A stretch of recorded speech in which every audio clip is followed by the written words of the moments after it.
work every day. No time for myself, really. Little time I do got, hell, I can barely keep the shoes out and get comfortable. Then I'm back in the bed because I gotta get up in the morning and go do the same thing all over again. This ain't life. A tired worker breaks down what it feels like to give your whole life to a job and still be broke in 2025. We're really slaves. We're just getting paid for it. This ain't it. With all the technology out now, I gotta start working for myself. I gotta figure this out, man. 2025, people shouldn't be working unless they just want to work. I remember growing up like, man, I need to give me a job, man. I need at least $10 an hour. I'll be set. Now, 2025, I'm making over $20 an hour. And I still feel like I'm struggling. That time, it shouldn't be that way. It should not be that way. We're accepting BS, man. But hey, people think this is the way life should be. And this ain't the way life should be, man. This ain't no freedom. That being said, man, life is what you make it. So you better make something of it. Or else you're going to be a slave for the rest of your life until you're just too old to work. And then, poof, you're gone.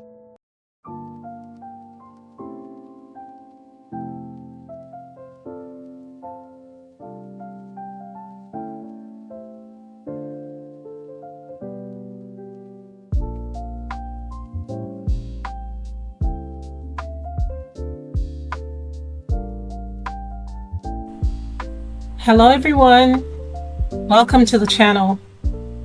Thanks in advance for watching this video. Your time spent watching my videos is very much appreciated. Please help me grow my YouTube channel by subscribing. I believe I can do this YouTube thing. I have been learning how to edit my videos and it's lots of fun. You know, they say you are never too old to learn new tricks. I am enjoying my YouTube journey already. So I'm going to share my experience with you on living in Zanzibar for 1 year. I hope you enjoy the sights and sounds in this video as I share my experience living here in Zanzibar. Please stay tuned, stay to the very end because I have a treat for you. So that first video of the gentleman speaking about the lack of joy and fulfillment he feels working his 9-to-5 job is very relatable to me. He was speaking 100% facts. Brings back memories of my time back in Canada. For my Jamaican friends watching, foreign no easy, you know? In today's video, I will share with you my overall perspective of Zanzibar now that I have lived here for 1 year. First of all, let me take this time to say that all the praise, honor, and all esteem belongs to Yahuwah, who made it possible for me to be here. My first visit to Zanzibar was back in 2023. It was also my first time visiting the continent of Africa. I came to Zanzibar back in 2023 of May, and I spent 3 weeks. Those 3 weeks went by quickly. The weather was very comfortable and I enjoyed my time. But the main purpose of my visit was to be the first to live in our property before turning it into an Airbnb. When we purchased our property back in 2021, I had no intentions of moving permanently to Africa. The intention at the time of purchase was strictly to use the property as an investment and maybe as a holiday home. You know, when I was growing up, certain people will talk about their cottage. So we were laughing about it and says, well, we are going to have our cottage, but it's going to be in Africa. Anyways, so my 3 weeks spent in Zanzibar back in 2023, as I said, it went by really fast. We did the touristy things such as going to Prison Island, seeing those giant tortoises. Went to Paje Beach, Jozani Park, Forodhani, Stone Town, Nakupenda. We did the touristy things, right? But as I said before, our main purpose was to get the house ready to go on Airbnb. So we did everything in a rush because we only had 3 weeks to work with. But even with our running around to purchase items for our property so that it's ready for Airbnb, I did take the time out to notice and admire the beauty of Zanzibar and the kindness of the people. And even with all that admiration, I still did not come to a conclusion that yes, I'll be moving permanently to Zanzibar. I just saw my trip as a business/mini vacation.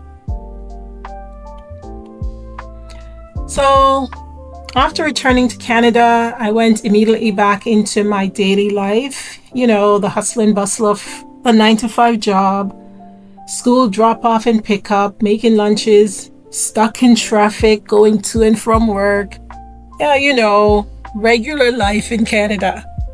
Us Canadians know what that's like, especially in Toronto. The traffic is brutal.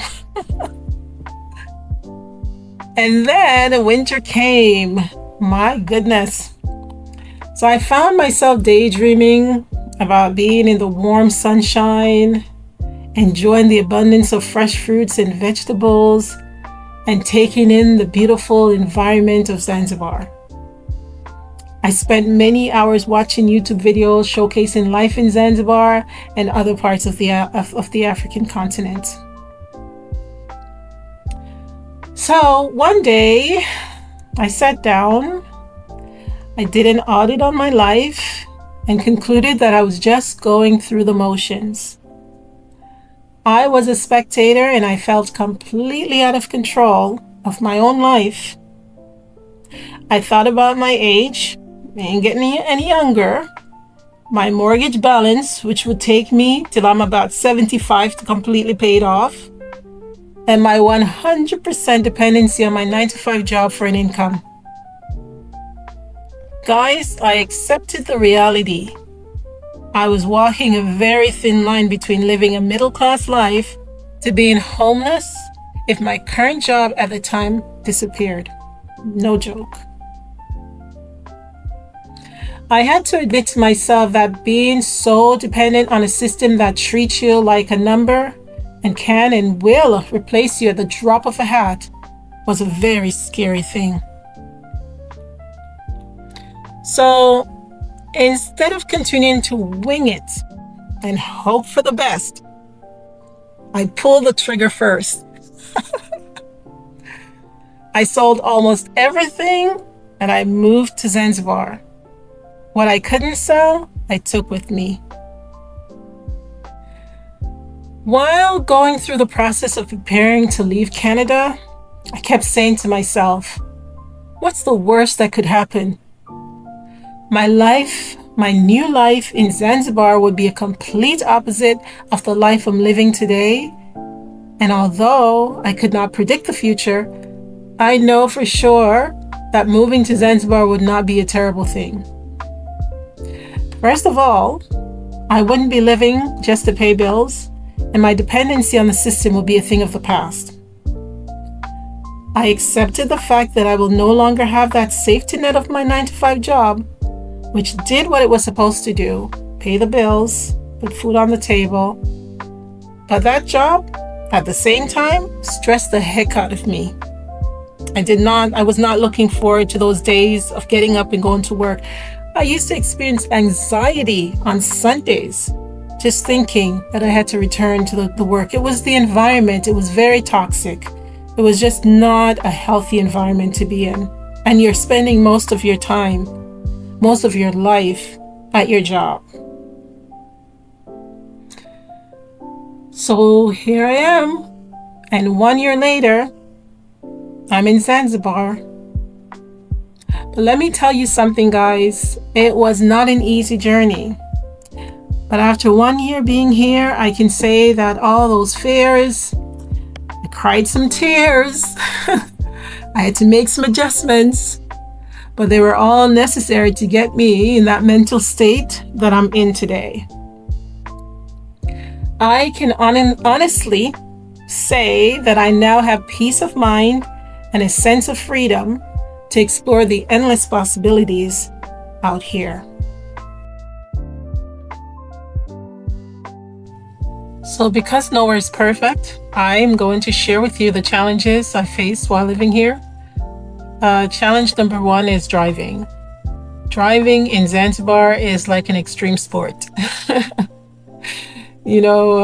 Coming from Canada, I'm used to driving on the left, so the steering wheel is on the left of the car. But here in Zanzibar, the steering wheel is on the right. So at first, driving was definitely a challenge for me. I find myself at times going to the left of the car to enter on the driver's side, and flipping on my wipers when it should be my turn signal that I put on. So I'm still adjusting, and there are a few times I find myself, defaulting back to my ways of driving in Canada. But I'm quickly learning and getting very used to and very comfortable to the driving situation here. One thing I just cannot get used to, though, is the stunt drivers. Oh my goodness. Yeah, these drivers can be really crazy. Because we only have, most roads are down to just 2 lanes, so there's a lot of taking over. So they'll drive in your lane just so they can pass the person before them, and sometimes they don't care if you're coming, they want you to get out of the way so that they can pass. So I guess they have somewhere to go in a hurry, so I just allow them to pass and go on my way. Yeah, so challenge number one was really driving here, and still a challenge. Some days I'm like, I don't want to go out there, but you have to do what you have to do. Challenge number two is power cuts and internet. So I can't speak about the other areas in Zanzibar, but here in Fumba town, we experience really short-lived power cuts. It's a well-developed town, so most of the necessary amenities, where one can experience soft landing when moving from the West or any developed country. So power cuts are not a major issue here in Fumba town, but it does happen, but it's very infrequent and it's short-lived. Internet service here is also somewhat reliable. Occasionally you may experience downtime, but the ISP is very available on WhatsApp, and they're responsive and they work real hard to get your service back up quickly. Challenge number 3 is the infrastructure and road conditions. So Zanzibar is developing at a steady pace. I can see that. The main roads are in good condition, but there are still a few potholes and dirt roads for you to contend with. I don't really let that bother me because I see a lot of road projects going on, and I believe that this inconvenience will be very short-lived. Challenge number 4 is language. So, Swahili is their official language, and there's some locals that do speak English, but it's best that you also try to learn the basics before coming here, or while you're here, you try to learn the language. You'll occasionally hear, or not occasionally, but frequently hear greetings like karibu, which is welcome, mambo, kwema, habari. For me, naweza kuongea Kiswahili. So I can speak a little Swahili. My only challenge really is understanding when they speak because they're going so fast. But, once they slow down, kila kitu ni sawa. Everything is good. Yeah, so those are the 4 challenges that I contend with, but they're nothing to scare me to say, oh, I can't live. It's just minor things to adjust with, and everywhere there are things to adjust to. So you may ask me, why did you choose Zanzibar? Well, I didn't choose Zanzibar. Zanzibar chose me. Remember, I don't have any other country to compare with or to choose from. I just visited Zanzibar. I came, I saw the place, and I interacted with people, and I liked what I saw. I liked the experience, and so I decided to come here. And not only that, it was an easy transition for me because we have property here, so it was quite easy for us to come. and live. How much does it cost a family of four to live a basic life here in Zanzibar? So let's talk about food and shopping. So the foods here, you'll find a mixture of foods that are influenced by Africans, Indians, and Arabs. Biryani, lots of curries, chapati, and I think it's called mandazi. You know, for me, I like the chapati. I think it reminds me of roti. So here, being a Jamaican, we are very familiar with breadfruit and callaloo, plantain, green bananas. So it's not very difficult for me to prepare my own food and feel right at home. But if you're someone who likes fast food in big malls, then I don't think Zanzibar would be a good fit for you, because there are no McDonald's, there are no Wendy's, there are no Burger Kings, no big Costco or Walmarts. So in terms of shopping, you'll have to go to multiple spots really to find what you're looking for. And for me, I think it's a good thing because it really forces you to only buy what you need and not spend your money on just things that you see, you like, and you want, so you buy it. And that's what, you know, the big box stores promote, because they have everything in one spot. So you're like, well, I'm already here, I like what I see, and you go ahead and buy it. So Zanzibar really helps you to save your money as well.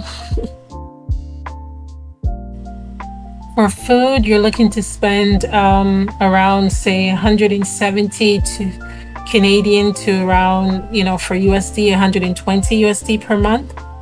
And for internet, you're looking to spend about 97, less than 100 Canadian dollars a month, 70 USD a month on internet.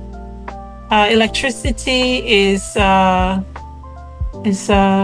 very affordable. You'll look to spend around 60 Canadian to, yeah, about 60 Canadian for USD will be around 40 USD per month. Water, for a family of four, again, it's about 130 Canadian, 97 USD per month. And we do have our own cars, so for transportation, I guess the focus is really for, you know, going around taking the kids to and from school and shopping, going food shopping and whatever errands that we need to run. So gasoline usage is not a whole lot, so it's about 180 Canadian per month, 130 USD. And for phone bill, we usually just use data only. So for phone bill, for your, well, we don't get a bill.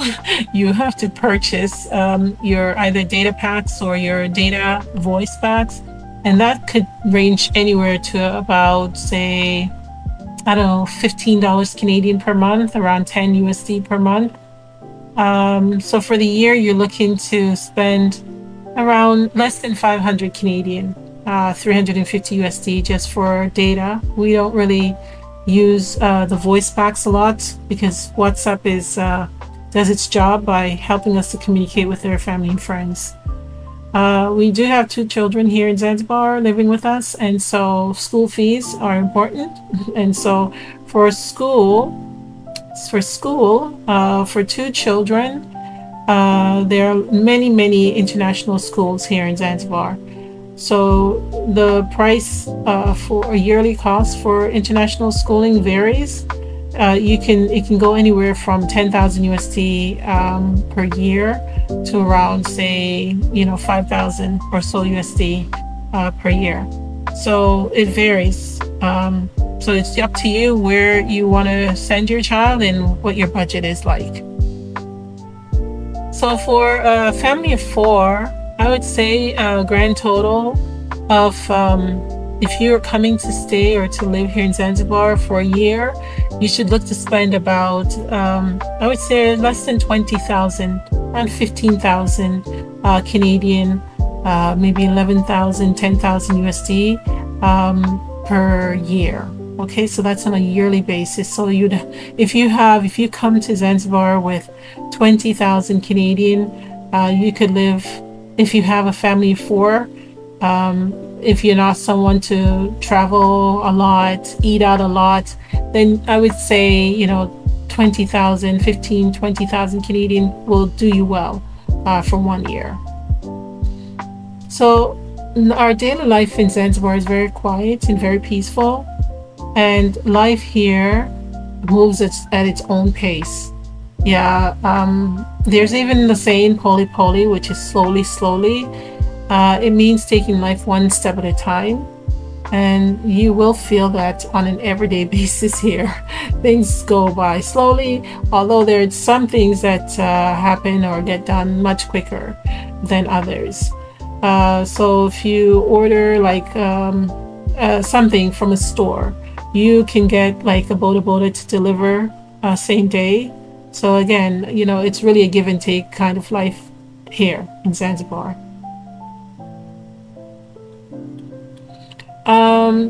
So here in Zanzibar, they have a very big Muslim population. So I would say 95% of their population are Muslims. So depending on where you live, you will sometimes hear the call for prayer from the mosque. But where we're located, we don't really hear call for prayer, so it depends on, it's up to you again where you want to live in Zanzibar. And when we do hear the call for prayer, it's not intrusive. You don't hear a lot of noise. So the place is very calm, and it's a beautiful place to live. So my personal reflections, spending a year here has taught me patience, gratitude, definitely putting my trust completely in Yahuwah. I am now experiencing the joy of living a simple life, pole pole. I traded rushing to work, fighting the morning and evening rush hour traffic, the cold, shoveling the snow, to now having all the time in the world to do what I want. So in closing, guys, if you are thinking of living in Zanzibar, just know that this is not just about, palm trees and white sandy beaches and, just living that vacation style life. It's really about slowing down. You're connecting with people. And yes, it's a big change from coming from Canada for us, because in Canada, you could go weeks and months without a stranger, saying hello to you on the road. But here in Zanzibar, you're constantly being greeted. Your presence as a human being is acknowledged, and that's it's a really refreshing thing to experience. So here you'll learn how to be patient, learning about what you didn't know about yourself, your creativity, and the tucked away talents that you forgot you had because you were so busy trying to survive in the West. So after 1 year, I can honestly say that I didn't always appreciate Zanzibar. But after, visiting a few other places, that have all the creature comforts in the world, I've decided to remain here in Zanzibar. I'm learning the language, and I appreciate the people and their culture. So thanks for listening to me so far. And before I go, I just want to encourage you to, just take it from me that you can take action if you're not happy with the direction in which your life is going. And it's never too late for you to start planning or having your plan B.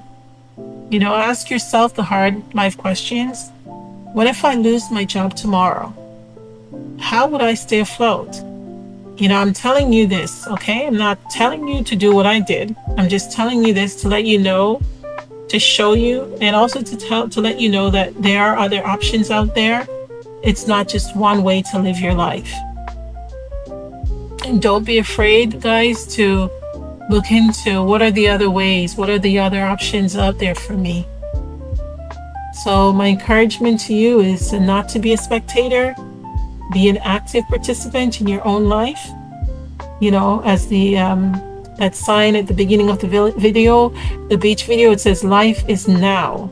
Don't put life off for tomorrow. Don't wait to say, oh, I'll do this when I retire. You can choose to live now. Don't accept living like a slave, like that tired worker that gentleman mentioned in the video. You know, you have the ability to write your own life script, and at the same time, you ask Yahuwah for guidance to live it out. So I'll leave with you one of my favorite Bible verses. It's from Jeremiah 29, verse 11 to 13. It says, "For I know the thoughts that I think towards you, says Yahuwah, thoughts of peace and not evil, to give you an expected end. Then you shall call upon me, and you shall go and pray unto me, and I will answer you. And you shall seek me and find me, when you shall search for me with all your heart." So thank you so much for watching, and may Yahuwah, may He guide you, may He prosper you. You know, He only wants to see us prosper and to be satisfied with life. So call upon Yahuwah and ask Him to guide you into the path of peace and happiness.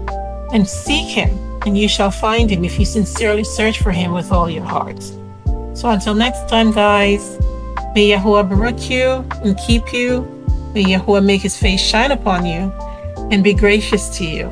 May Yahuwah turn His face towards you and give you peace. Praise Yahuwah.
Sure, somebody say yeah, yeah. Say yeah, yeah. Say Footopia.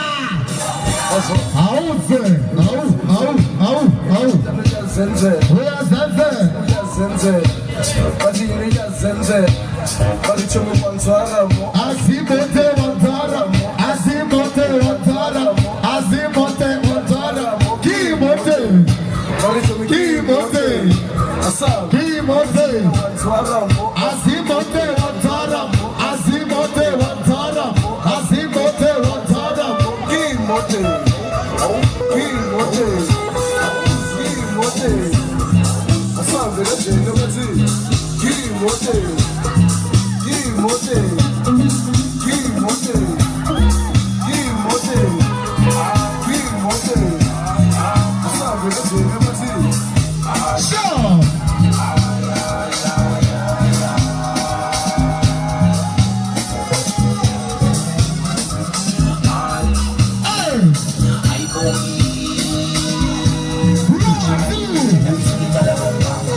Everybody now. I want everybody, naona pale wanacheza, pale hawachezi.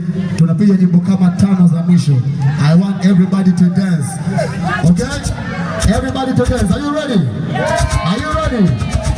DJ Nelson, the 1 and 2. Let's go, my brother. Sure.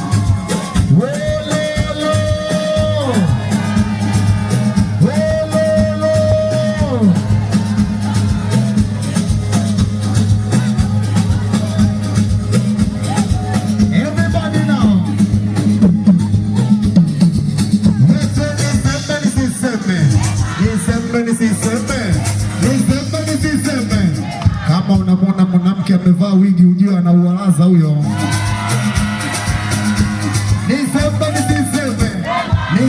Niseme wanawake wote weupe mtaenda peponi mwaka huu.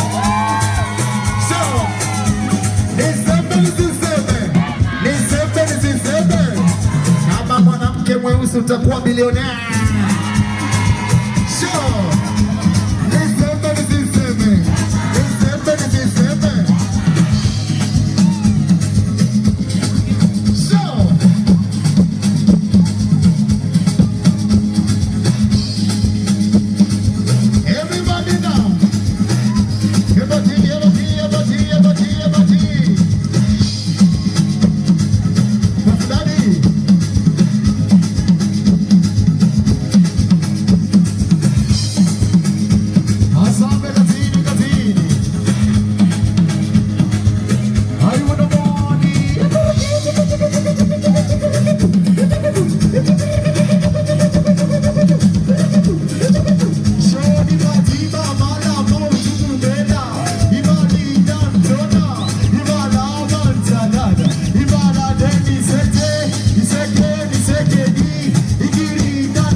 can you feel it?